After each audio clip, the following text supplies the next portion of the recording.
حکایات شیخ Saadi رحمہ اللہ۔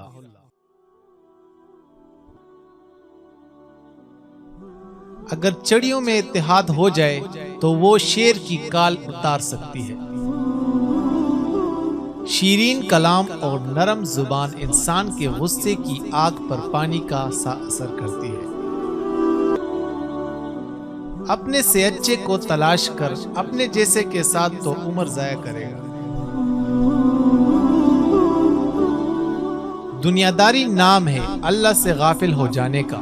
ضروریات زندگی اور بال بچوں کی پرورش کرنا دنیا داری نہیں ہے۔ ایسے دوست سے ہاتھ دھونا بہتر ہے جو تیرے دشمنوں کے ساتھ بیٹھتا ہے۔ نصیحت اگرچہ ناخوشگوار ہوتی ہے لیکن اس کا انجام خوشگوار ہوتا ہے۔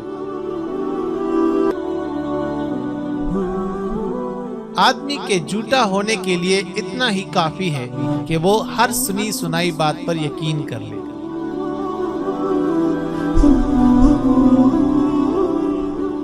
نادان ڈول کی مانند ہوتا ہے، بلند آواز ہوتا ہے مگر اندر سے خالی ہوتا ہے۔ کوئی شخص روزی اپنی طاقت اور لیاقت سے حاصل نہیں کرتا، اللہ سب کا رازق ہے۔ تو نیک ہو اور لوگ تجھے برا کہے، اس سے بہتر ہے تو برا ہو اور لوگ تجھے نیک کہیں۔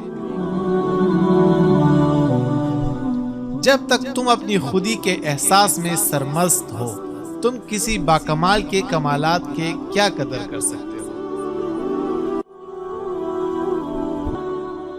مطالعہ غم اور اداسی کا بہترین علاج ہے۔ شیرین کلام اور نرم زبان انسان کے غصے کی آگ پر پانی کا سا اثر کرتی ہے۔ عقل مند اس وقت تک نہیں بولتا جب تک خاموشی نہیں ہو جاتی۔ رزق کی کمائی اور زیادتی دونوں ہی برائی کی طرف لے جاتی ہے۔